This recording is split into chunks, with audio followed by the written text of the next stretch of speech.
It is Monday, March 21st in the NBA, and I'm back with my 3 best picks of the day. Yo, what's going on, everyone? This is Austin from Calling a Shot. Let's do a short recap from yesterday, a 1 and 2 day. Our best bet of the day does cash with Josh Hart over in PRA. He's cashing at the end of the third quarter. And then Scotty Barnes, we had him too. He goes 6 for 21 from the field.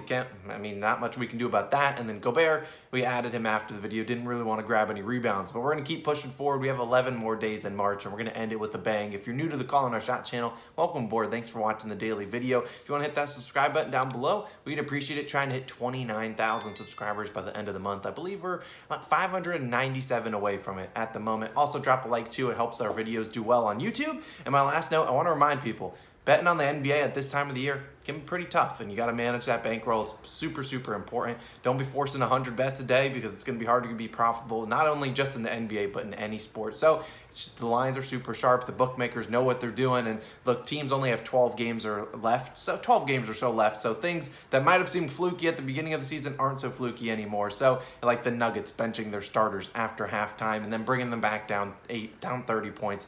Things go crazy in the NBA at this time of year, so be sure you're managing that bankroll. Let's keep pushing forward and trying our best. And all you can do is, try to make the right read like we did with Scotty Barnes yesterday and just hope the shots go in, and we'll keep getting after it. Shout out again to our COS All-Stars. We appreciate you guys for all supporting the channel. Our newest ones, Floyd Blackman, Shelton Williams. Welcome back to the Calling Our Shot All-Star group. Can't do it without you guys. We really appreciate it. If you want to support us, click the join button on the channel or the link in the pinned comment or the description. It only costs $2.99 a month, and we would really appreciate it. Now, my last note, if you want to use some unique sportsbook sign-up offers, deposit matches, risk-free bonuses, you can use the dimers.com/COS link in the description, or look at some other cool offers that we have just in the description of this YouTube video. We would appreciate it. Now, let's move into the best bet of the day. We need to get back on track, so we're going to a COS Hall of Famer. Rudy Gobert is not in that group. It is a man that needs no introduction. His name is Darius Garland, and we're taking his over, 9.5 assists, -110 on FanDuel. Now, Garland, he's a COS Hall of Famer for a reason. He's made us a ton of money all season long, and hopefully he can continue that today. Now, him and the Cavaliers are at home. Well, they're at home taking on the Lakers. LeBron James is back in town, and that's why LeBron is on the thumbnail. Now, look, I love Garland, and we love him even more without Rajon Rondo. Rondo is out today, and Karis LeVert is back, but no Rondo means Garland's going to be playing a ton of minutes, and that's what we've seen over the last 5 games. Garland, 42, 46, 38, 45, and 41 minutes. He's been playing over 40-plus minutes in every single game. And look, Garland has made the most of those opportunities with 7, 13, 7, 14, and 12 assists his last 5 games. His only 2 misses were against the Bulls and a very improving defense in the Sixers. Now, Garland has hit this over in 7 of his last 9 games, averaging 11.7 assists per game over that time span, the most in the NBA. And with Rondo out of the lineup, we've seen Garland have 10-plus assists in 11 of the last 15 games without Rondo. Over the last 9 games, though, back to those last 9, most of them since the All-Star break, Garland, like I said, averaged the most assists per game in the NBA at 11.7 and the 4th most assist chances per game at 18.6. We all know the Lakers defense not been all that this season. They've given up 120-plus points in 3 straight games, given up basically 110 every single night. And we know this Cavaliers team, they don't tend to score a lot of points, but when they do score a lot of points, Garland's going to be getting those assists more than likely. Garland has played the Lakers only once this season, and he had 11 assists in that game. It was all the way back, I believe, in October when Colin Sexton was still active and Ricky Rubio was coming off the bench.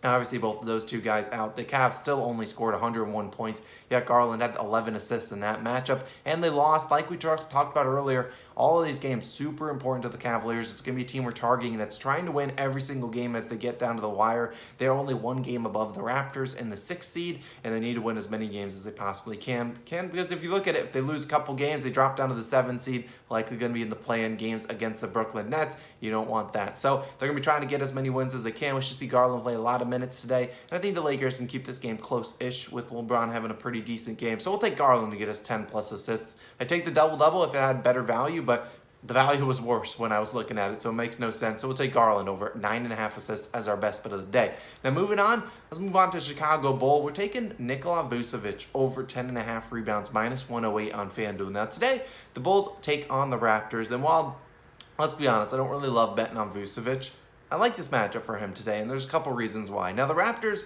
have become a team I don't really want to mess with a lot of overs, especially for points. So they've been teams that are constantly throwing out different lineups left and right. They're double, triple teaming guys, and that's what they're going to do to DeMar DeRozan and likely Zach LaVine today as well. And look, they're going to put so much defensive focus on them that I think Vucevic has the best game of the trio in terms of, his averages. I don't expect him to score more points than DeMar DeRozan. That would be ridiculous. Although we could do it, but I don't expect that. Now, Vucevic does go under this line often, but not too often. He doesn't go under it normally in back-to-back games. He did just go under with 7 rebounds against the Phoenix Suns, a team that doesn't allow a lot of rebounds to opposing centers. Now, the Bulls are reeling. They've lost 3 straight, lost 8 of their last 10, been blown out in their past couple games. It's a big game, just like I talked about for the Cavaliers. Big game for the Bulls, too, as they're sliding down the rankings. I think they're the 5 seed right above the Cavaliers, and they've been losing the past couple games by 15-plus points. Now, Vucevic will be in there to match the size of the Bouchers, the Achua, the Kem Birch, and luckily Fred VanVleet's going to be active today because I think that really helps project exactly what lineup the Raptors are going to play. More on that in a second. Now, look, we're going to see Vucevic. He's hit this over in 15 of his last 25 games, and when he sees 30-plus minutes, which he should see today, he's hit this over in 14 of his last 21, and he should see, like I said, 30-plus minutes easily today. Vucevic averaging 11.4 rebounds per game this season, and like I said, the Raptors are going to put a lot of emphasis on stopping LaVine and DeRozan, and we've seen this happen, and we've seen Vucevic dominate the Raptors the past 2 games, having 15 and 18 rebounds in both of those. Overall, since becoming a Bull, hit this over in 3 of his last 5 against the Raptors, and overall against the Raptors, he's hit this over in 10 of his last 14, most of those matchups coming as a member of the Orlando Magic. Like I said, Fred VanVleet is back today. He did rest yesterday for injury management,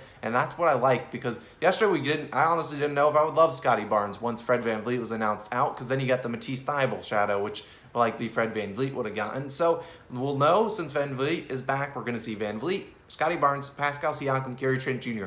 40-plus minutes probably for all 4 of those guys. The 5th guy on the court will be Achua for the most part, then Precious Achua, then Kem Birch, and then Chris Boucher. All those guys kind of playing a mishmash of minutes. I like Vucevic against all those guys. We've seen centers go over this number recently versus the Raptors. We just saw Embiid have 13 rebounds against them. Jokic finished on the hook with only 10. Thought he was the main guy for the Nuggets. He was getting triple teamed. And then Poeltl had 12. Mobley had 17. And if you look at over the last of the last 12 centers to get 30-plus minutes against Toronto, 9 of them have hit this over with 11-plus rebounds. I think Vucevic should see that workload in a must-win game, and what should be a close game, pretty defensive game, and I think Vucevic can get that 10.5 rebounds. If you want to take the double-double to be a little conservative, I like it, but I'll be relying on Nikola Vucevic over 10.5 rebounds. I think he can get that done as long as he's playing his minutes and this game remains close. Now, let's move on to my last play of the day, which will likely be the last one. We don't have a line for it right now, but I like Cade Cunningham over in PRAs.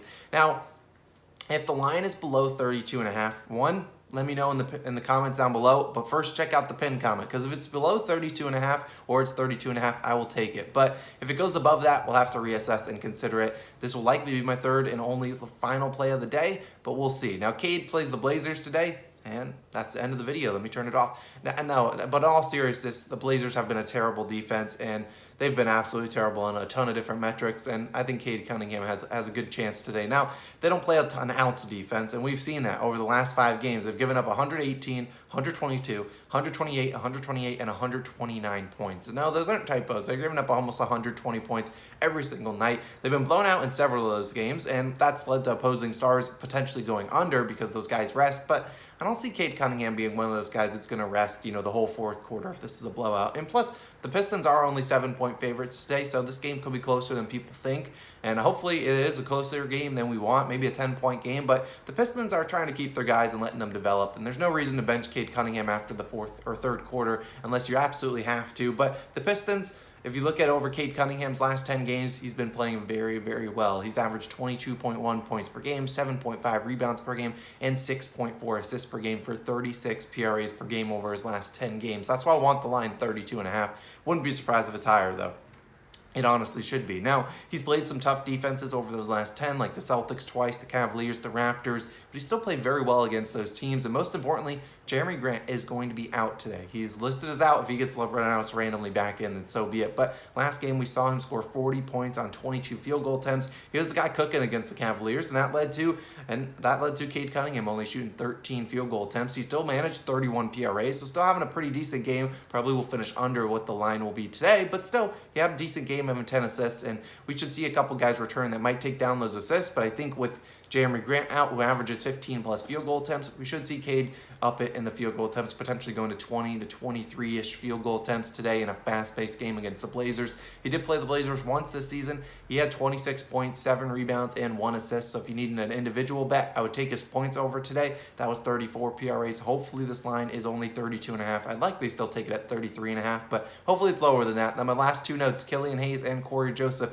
both will be back today, which honestly might help us out because that should lower Cade's assist line, which will make his PRA line a little bit lower. Now, both those two guys aren't necessarily guys that are going to shoot 20 shots a night. They're not going to do that, but they're going to try to find Cade in some advantageable, comfortable positions that he is to score the ball. Over the last 10 games, Cade upped his drives per game to 18.3 per game, the most on the team, and that's much more than he had been averaging all season long. Prior to that, prior to like post All-Star break, when he's been driving 18 times a game, he's driving maybe 12 times a game. So if you drive against the Blazers, you're going to have good success, and I think that's what Cade will be doing. My last actual note, Evan Mobley of the Cavaliers, minus 900 to win Rookie of the Year award, and Cade Cunningham is plus 550. Look, he could make it interesting with the run here in this last 10 to 12 games. You know he wants that Rookie of the Year, not MVP. Maybe one day, Cade, but you know he wants that Rookie of the Year trophy. So I think Cade has a pretty good game today. We'll take his over, probably 32.5, maybe 33.5 PRAs. I'll update you guys in the pinned comment section down below. If you don't see it updated, I'll at least put a note there if we aren't taking it. If they make it like 36.5, I'm not taking that. But if it's a reasonable line, we'll add it down below in the pinned comment section. So those are my 3 official bets. We got obviously best bet of the day, Darius Garland,